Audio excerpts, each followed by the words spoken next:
Assalamualaikum warahmatullahi wabarakatuh. Perkenalkan, nama saya Khamsah Wulaya Arzan. Saya dari kelas 5 Al-Jabar Min 9 Jaya.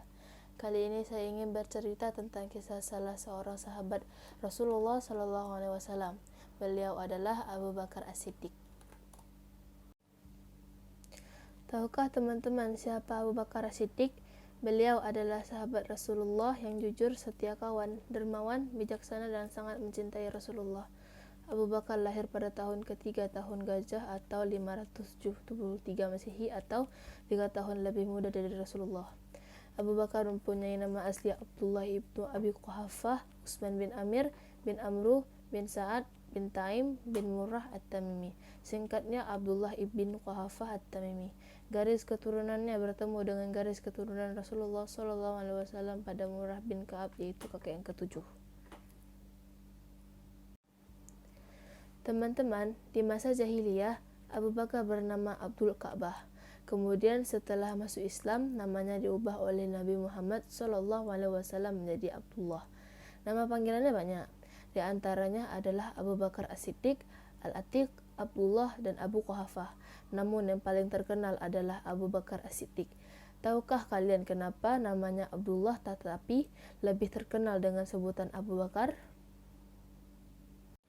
Karena ia orang dewasa laki-laki yang pertama kali masuk Islam, maka diberi julukan nama Abu Bakar. Abu Bakar artinya pelopor pagi hari. Ia adalah laki-laki yang mempelopori masuk Islam dengan segera setelah Rasulullah SAW menerima wahyu. Nama julukan inilah yang kemudian sering banyak dipakai. Abu Bakar mendapat gelar kehormatan di belakang namanya, yakni gelar As-Siddiq, yang berarti orang yang jujur dan membenarkan Rasulullah SAW. Beliau memang dikenal orang yang selalu membenarkan Rasulullah, terutama dalam peristiwa Isra Miraj. Di tengah pertentangan, ejekan, dan ketidakpercayaan orang kafir, Abu Bakar adalah orang yang paling gencar membenarkan peristiwa Isra Miraj ini. Karena itu, di belakang nama beliau diberi gelar As-Siddiq. Lengkapnya Abu Bakar As-Siddiq. Pada masa jahiliyah, Abu Bakar Teman-teman, pada masa jahiliyah, Abu Bakar adalah seorang pedagang yang sukses. Ia banyak melakukan perjalanan dagang dan termasuk orang-orang yang sangat giat dan tekun. Setelah masuk Islam, ia menggunakan hartanya untuk menumpang perjuangan Rasulullah SAW. Karenanya, Abu Bakar termasuk sahabat yang dermawan. Abu Bakar adalah orang yang jujur dan baik hati. Ketika Rasulullah SAW berdakwah Islam, ia langsung menerima ajaran tersebut dengan penuh keyakinan.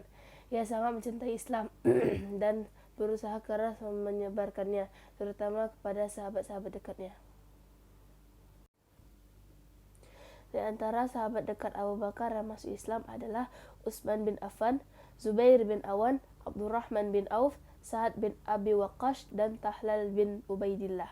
Abu Bakar juga menyayangi para sahabat lainnya dan rela berkorban demi mereka. Di antaranya dibuktikan dengan kerelaan memerdekakan Bilal bin Rabah. Waktu itu, sahabat Bilal yang berstatus budak masuk Islam. Namun, kemudian tuan pemiliknya mengetahui dan menyuruh sahabat Bilal keluar dari Islam. Sahabat Bilal menolak. Akhirnya Bilal disiksa dengan kejam. Mengetahui hal ini, sahabat Abu Bakar rela mengeluarkan hartanya demi membebaskan Bilal dan statusnya sebagai budak. Sejak saat itu, Bilal menjadi orang merdeka. Abu Bakar juga sangat santun dan bijaksana, namun tetap tegas dan teguh memegang prinsip. Para sahabat lain mengagumi dan menghormatinya. Posisinya sebagai bangsawan kaya, ia mengayomi para sahabat menjadi penguat sahabat-sahabat lain mengalami cercaan, gangguan, dan siksaan kaum kafir Mekah. Teman-teman, Abu Bakar adalah sahabat karib Rasulullah SAW yang setia dan mencintai Rasulullah. Begitu setia dan cintanya kepada Rasulullah SAW sehingga ia rela mempertaruhkan nyawa dan hartanya demi membela Rasulullah. Hal ini dibuktikan saat Allah Subhanahu wa taala memerintahkan hijrah. Ia tidak hijrah ke Madinah mengikuti sahabat-sahabat lain yang berangkat lebih awal, tetapi ia sedia menemani Rasulullah yang berangkat hijrah beberapa waktu kemudian. Di dalam keberangkatan hijrah Rasulullah SAW, ia rela mempertahankan nyawa dengan menemani Rasulullah yang akan dibunuh sekelompok kaum kafir Mekah bersenjata. Ia terus saja melakukan perjalanan melewati terjalnya Bukit Sur Untuk menghindari kejaran kaum kafir Makkah, Abu Bakar bersama Rasulullah istirahat sementara di Gua Sur. Saat kaum kafir sampai di depan Gua Sur, sahabat Abu Bakar sangat khawatir terhadap keselamatan Rasulullah. Namun Rasulullah meyakini sahabat Abu Bakar bahwa Allah pasti akan menolong. Benar saja apa yang disampaikan Rasulullah. Allah Subhanahu wa taala menurunkan laba-laba di mulut goa dan bersarang di sana. Kaum kafir pun tidak jadi memasuki goa karena menyangka tidak mungkin Rasulullah berada di dalam goa karena di mulut goa terdapat sarang laba-laba. Teman-teman, begitu cintanya kepada Rasulullah hingga saat Rasulullah tidur di pangkuannya, ia tidak berani bergeser dan bergerak. Bahkan saat dia digigit ular pun, ia tidak bergerak karena khawatir Rasulullah akan terbangun. Teman-teman semua, sahabat Abu Bakar radhiyallahu anhu dipilih menjadi khalifah menggantikan Rasulullah sallallahu alaihi wasallam selama 2 tahun, yakni dari tahun 10 Hijriah sampai dengan tahun 12 Hijriah atau dari tahun 632 sampai 634 Masehi. Setelah diangkat menjadi khalifah, beliau berpidato di tempat kaum muslimin. Isi pidatonya yaitu, "Wahai manusia, saya telah diangkat untuk mengendalikan urusanmu. Maka jika aku menjalankan tugasku dengan baik, ikutilah aku. Tetapi jika aku berbuat salah, maka betulkanlah. Orang yang kamu pandang kuat, saya pandang lemah sehingga aku dapat mengambil hak daripadanya. Sedangkan orang yang kamu pandang lemah, saya pandang kuat sehingga saya dapat mengembalikan haknya kepadanya.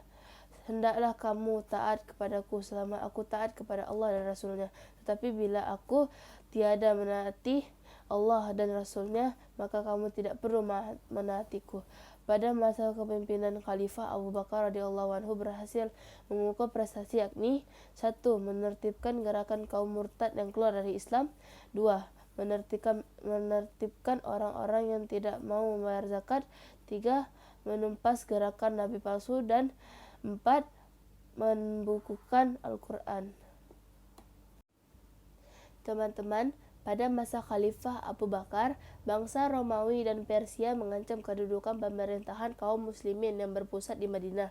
Karena itu, sahabat Abu Bakar mengirim bala tentara untuk mempertahankan diri. Namun pada saat pasukan Khalifah Abu Bakar berhadapan dengan pasukan musuh, beliau wafat karena sakit. Beliau wafat pada tanggal 23 Jumaidil Akhir tahun 13 Hijriah bertepatan dengan bulan Agustus 634 Masehi. Dalam usianya 63 tahun. Kekhalifahannya berlangsung selama 2 tahun 3 bulan 11 hari. Jenazahnya dimakamkan di samping makam Rasulullah SAW. Demikian kisah sahabat Abu Bakar As-Siddiq radhiyallahu anhu. Semoga kita bisa meneladani sifat beliau. Mohon maaf apabila ada salah kata dalam saya bercerita, dan terima kasih teman-teman semuanya. Wabillahi taufiq wal hidayah. Wassalamualaikum warahmatullahi wabarakatuh.